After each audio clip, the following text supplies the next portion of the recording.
Hey NEET aspirants, welcome to my channel by Jolie.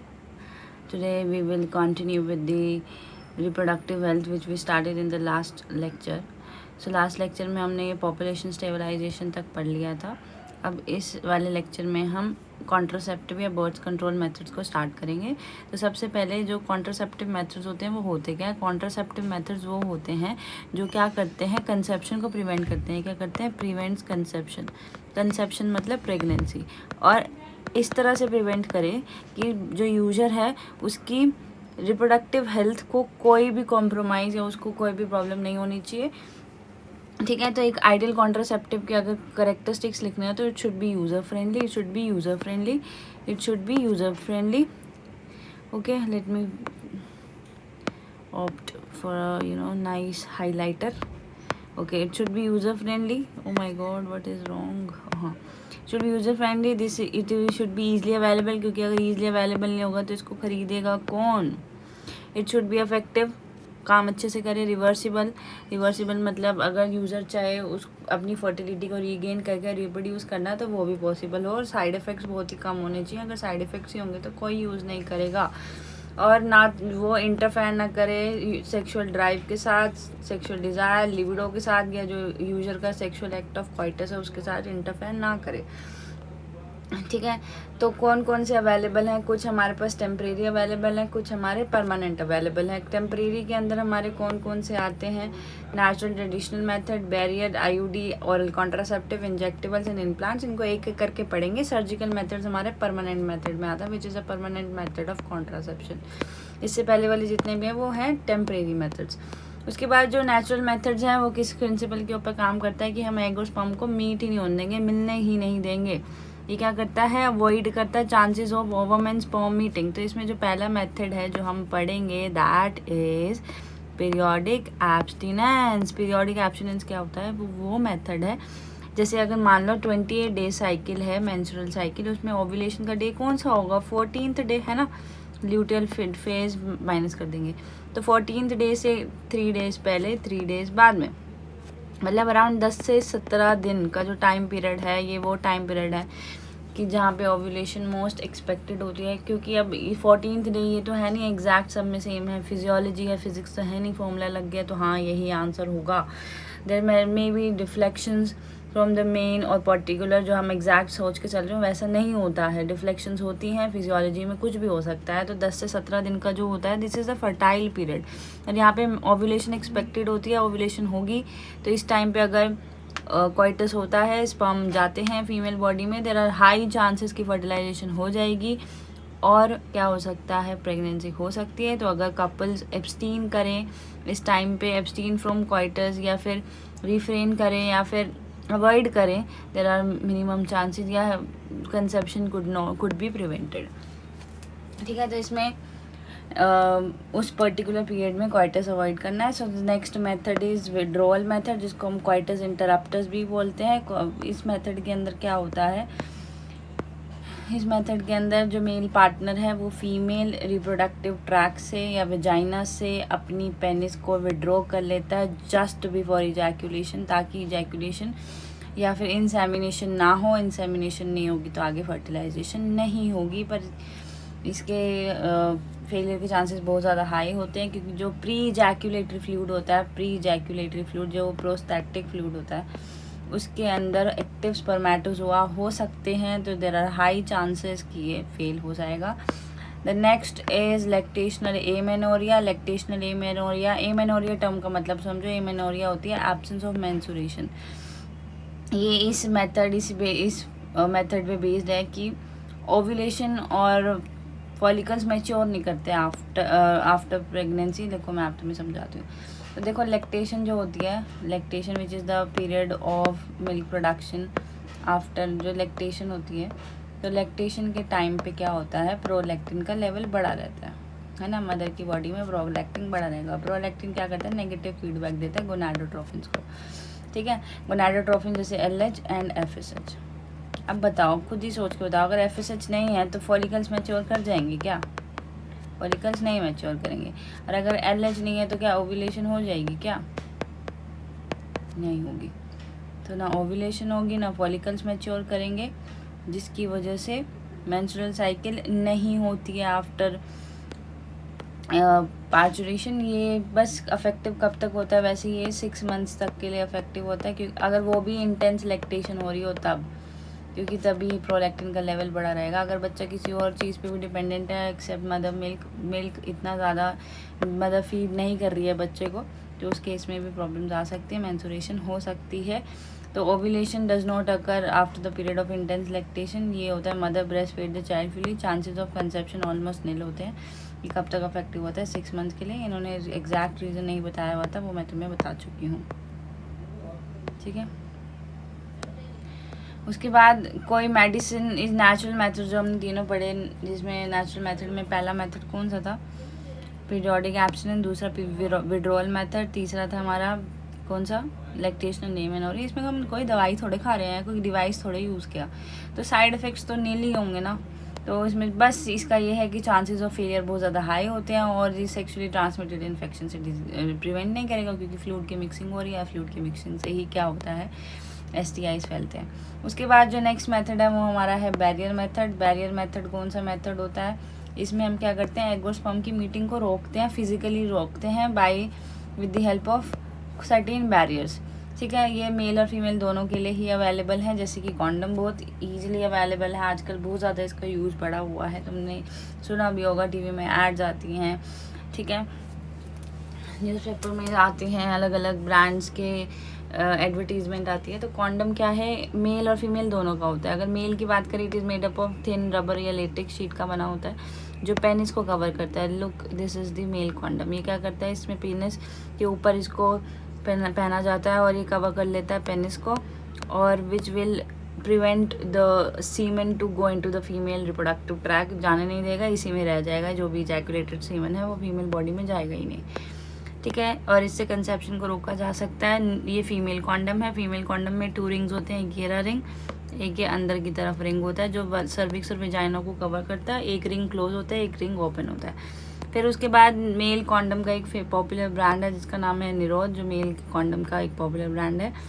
अब जो condoms का use है, अभी मैंने बोला रिसेंट ईयर्स में बहुत ज़्यादा बढ़ गया है, क्योंकि एक तो ये STI से प्रिवेंट करता है, दूसरा डिस्पोजेबल है, use and throw, self inserted होते हैं, यूज़र खुद ही इंसर्ट करता है, तो ये किसको, यूज़र को प्राइवेसी देता है। उसके बाद अगले जो हमारी बैरियर मेथड्स में ही अगले हैं वो हैं डायफ्राम, वोल्ट्स और सर्वाइकल कैप्स, ठीक है। ये क्या करते हैं, ऐसी सी शेप होती है इनकी, डोम शेप, ठीक है। ये क्या सर्विक्स को कवर कर लेंगे।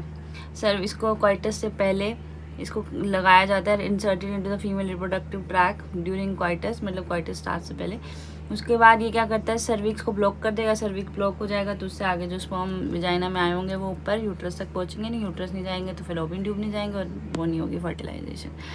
पर ये है, ये रियूजेबल होते हैं, रबर के बने होते हैं, रियूजेबल होते हैं, बार बार यूज़ किया जा सकता है। कॉन्डम्स हमारे डिस्पोजेबल थे, यूज एंड थ्रो थे। उसके बाद इसकी एफिशिएंसी इतनी नहीं होती है, there are chances of failure. तो अगर इसको हम स्पर्मिसाइडल क्रीम्स, जेलीज या फोम्स के साथ यूज़ करें, केमिकल मेथड्स के साथ अगर हम यूज़ करेंगे, तो इनकी जो कॉन्ट्रासेप्टिव एफिशिएंसी है वो बढ़ जाएगी।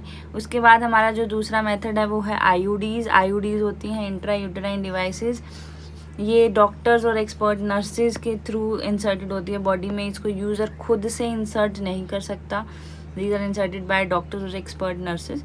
ये जो इंट्रा यूटेराइन डिवाइसेस होते हैं ये 2 होते हैं, मैं तुम्हें एक बार नॉर्मल सी कैटेगरी बता दूँ। एक है नॉन मेडिकेटेड, जिसमें कोई दवाई नहीं है, एक है मेडिकेटेड, जिसमें हॉर्मोन्स या कॉपर वाली जो होती है मेडिकेटेड। नॉन मेडिकेटेड में एक एग्जाम्पल हमारा लिपेज लूप, मेडिकेटेड में हमारी कॉपर रिलीजिंग IUDs हैं, और हार्मोनल या स्टीरॉयडल बोल लो वो IUDs हैं, ठीक है। तो इनका जो मेजर काम होता है IUDs का वो होता है, वो फेगोसाइटोसिस को बढ़ा देते हैं स्पर्म्स की विद इन द यूट्रस, ठीक है।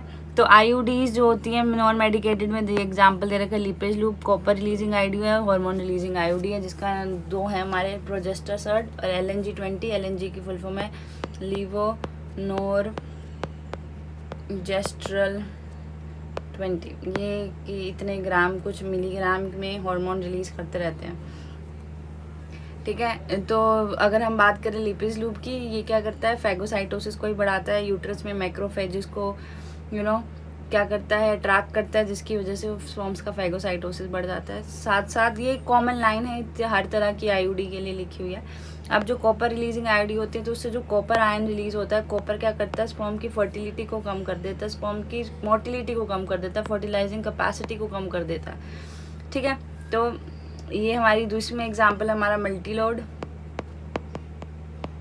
375 कॉपर टी कॉपर 7। ठीक है, ये हमारा कॉपर टी है। इस पे कॉपर वायर होती है जो कॉपर रिलीज करती रहती है, कॉपर आयन। फिर उसके बाद हमारी हार्मोनल वाली है। हार्मोनल वाली में क्या होता है, या तो प्रोजेस्ट्रोन होता है या प्रोजेस्ट्रोन प्लस ईस्ट्रोजन का कॉम्बिनेशन होता है। जो सिंथेटिक प्रोजेस्ट्रोन होता है उसको प्रोजेस्टोन या फिर प्रोजेस्टिन बोलते हैं, प्रोजेस्टोजेंस या फिर प्रोजेस्टिन बोलते हैं। तो ये क्या करते हैं, ये भी हार्मोन रिलीज करते हैं। प्रोजेस्ट्रोन और ईस्ट्रोजन गोनाडोट्रोफिन एलएच और एफएसएच को रोकते हैं, हमने पहले वाले चैप्टर में भी पढ़ा था। मेनली जो प्रोजेस्ट्रोन होता है वो एलएच को इनहिबिट करता है और ईस्ट्रोजन एफएसएच को इनहिबिट करता है। तो प्रोजेस्ट्रोन अगर ज़्यादा होगा तो एलएच को इनहिबिट करेगा, एलएच नहीं होगा तो ओव्यूलेशन नहीं होगी। ठीक है, ओव्यूलेशन नहीं होगी। साथ साथ ये क्या करते हैं, जो अकेला प्रोजेस्ट्रोन होता है वो जो यूट्रस की एंडोमेट्रियम वाली लाइनिंग उसको बहुत थिन कर देता है, which makes it unsuitable for implantation. साथ साथ प्रोजेस्ट्रोन के इन्फ्लुएंस में जो सर्वाइकल म्यूकस होती है, सर्वाइकल म्यूकस वो बहुत ज़्यादा थिक हो जाती है। क्या हो जाती है, बहुत ज़्यादा थिक हो जाती है, बहुत ज़्यादा विस्कस हो जाती है, गाढ़ी हो जाती है, जिसकी वजह से जो स्पर्म है वो सर्विक्स से आगे नहीं जा पाते, उसमें ही ट्रैप हो जाते हैं। अभी आईयूडीज आइडियल कॉन्ट्रासेप्टिव है उन फीमेल्स के लिए जो या तो प्रेगनेंसी को डिले करना चाहती है या बच्चों के बीच में गैप देना चाहती हैं। ठीक है, और इंडिया में मोस्ट एक्सेप्टेड मेथड है आईयूडीज फॉर कॉन्ट्रासेप्शन। फिर उसके बाद आती है हमारी पिल्स जो होती हैं वो स्मॉल डोसेज है, वही सेम जैसे हार्मोन है, या तो इसमें प्रोजेस्ट्रोन होगा या दोनों का कॉम्बिनेशन होगा। ये टेबलेट्स पिल्स की फॉर्म में होती हैं। इसको हम क्या करते हैं, 21 दिन के लिए लेते हैं। जैसे मान लो ये एक तुम्हारी साइकिल है 1 से लेकर 28 दिन की, तो इसको फर्स्ट 5 डेज के विद इन इसको स्टार्ट करना होता है। ठीक है, और उसके बाद 21 दिन के लिए लेना पड़ता है। 21 दिन के लिए लेना पड़ेगा, तो मतलब अराउंड कितने दिन हो गए, 21 दिन लगा के चलो 25 दिन तक, 25 दिन तक। फिर उसके बाद 25 दिन के बाद 7 दिन का गैप आएगा जिसमें मेंस्ट्रुएशन होती है, क्योंकि बॉडी से हार्मोन को विड्रॉ कर लिया जाता है। फिर उसके बाद मेंस्ट्रुएशन होने के बाद फिर फर्स्ट 5 डेज़ में आप इसको स्टार्ट कर सकते हो। यही है, इसको हम प्रेफरेबली 21 दिन के लिए लेते हैं। फर्स्ट 5 डेज़ में इसको यूज़ करना होता है, फिर गैप आता है 7 दिन का जहाँ पे मेंस्ट्रुएशन होती है, फिर सेम पैटर्न रिपीट किया जाता है अगर फीमेल को कॉन्ट्रासेप्शन करना है या फिर कॉन्सेप्शन को प्रिवेंट करना है। सेम वही है, प्रोजेस्ट्रोन ईस्ट्रोजन है तो ओव्यूलेशन और इम्प्लांटेशन को रोकेंगे, क्योंकि प्रोजेस्ट्रोन होता है जो वो एंडोमेट्रियम को बहुत ज़्यादा थिन कर देता है, और ओव्यूलेशन को प्रिवेंट करेगा बाय इनहिबिटिंग एलएच। ठीक है, उसके बाद वही है, सर्वाइकल म्यूकस को थिक कर देगा ताकि वो स्पर्म वहीं फंसे रह जाए और आगे ना जाए। एक हमारी नॉन स्टेरॉइडल पिल हमने आगे भी पढ़ी थी जो CDRI लखनऊ में बनी थी। इसके अंदर एक केमिकल था सेंट क्रोमैन, जो एंडोमेट्रियम पे जो ईस्ट्रोजन के रिसेप्टर होते हैं उनको ब्लॉक कर देते हैं। अब ईस्ट्रोजन नहीं जुड़ेगा उससे, ईस्ट्रोजन जुड़ता है तो ही प्लोरिफरेशन या एंडोमेट्रियम रीजनरेट करती है। तो एंडोमेट्रियम ही नहीं होगी तो बताओ, मुझे खुद सोच के बताओ, तो इम्प्लांटेशन कैसे होगी। सहेली 1 वीक पिल होती है, उसके बहुत ही कम साइड इफेक्ट्स और हाई कॉन्ट्रासेप्टिव वैल्यू है। उसके बाद इमरजेंसी कॉन्ट्रासेप्टिव्स भी होते हैं कुछ। ठीक है, अब ये इसमें हमारे इम्प्लांट्स और इंजेक्शंस के बारे में बात करते हैं, फिर हम इमरजेंसी कॉन्ट्रासेप्टिव की बात करेंगे। तो देखो, प्रोजेस्ट्रोन अकेला या कॉम्बिनेशन में एस्ट्रोजन को हम इंजेक्शंस की तरह भी दे सकते हैं, पर इसमें टाइम टू टाइम जाना पड़ता है, तो not that preferred type of contraception. और इम्प्लांट्स होते हैं जिसमें स्किन के अंदर ऐसे सिलिकॉन के कैप्सूल्स हैं, ये 6, ये आर्म में मेजरली इसको लेफ्ट आर्म में करते हैं नीचे की तरफ, ताकि कॉस्मेटिक रीजंस की वजह से, ताकि फीमेल्स जो होती हैं उनको ये दिखते भी है ना, ऊपर से थोड़ा सा ईजिली विजिबल होते हैं, स्किन में इम्प्लांट करते हैं। तो मेनली इसको क्या करते हैं, लेफ्ट आर्म में करते हैं ताकि ये दिखे ना, क्योंकि राइट आर्म ही ज़्यादा यूज़ होती है। तो इम्प्लांट्स अंडर द स्किन, इसका सिमिलर है पिल्स की तरह, वही हार्मोन है जो उसको रोकेगा ओव्यूलेशन को, इम्प्लांटेशन को और सर्वाइकल म्यूकस को थिक कर देगा। साथ साथ अगर इमरजेंसी कॉन्ट्रासेप्शन करना है कि जो आपने कॉन्ट्रासेप्टिव मेथड यूज़ किया था वो फेल हो गया है, या रेप्स के केसेस में, या फिर कोई भी रीज़न है कैजुअल अनप्रोटेक्टेड सेक्स इंटरकोर्स की वजह से या रेप की वजह से, उसमें जो चांसेस है कि हाँ प्रेगनेंसी हो सकती है, तो with in 72 hours of the unprotected coitus one should administer progesterone और ईस्ट्रोजन का कॉम्बिनेशन वाली पिल, जिसको आई पिल भी बोलते हैं, या अनवांटेड 72 करके भी पिल्स आती हैं, या फिर आईयूडी इंसर्ट करा लें, तो that can be an effective emergency contraceptive. पर इसको हम रेगुलर नहीं यूज़ कर सकते, बहुत ज़्यादा नुकसान दे सकती है, ओवर द काउंटर लोग खरीद लेते हैं। देर आर चांसेस कि कोई एक्टॉपिक प्रेगनेंसी हो तो उसमें बहुत ज़्यादा प्रॉब्लम हो सकती है, तो ये डॉक्टर्स को कंसल्ट करके ही लेनी चाहिए। और आई पिल इज़ अ इमरजेंसी कॉन्ट्रासेप्टिव, इसको रेगुलर बेसिस पे नहीं यूज़ करना चाहिए।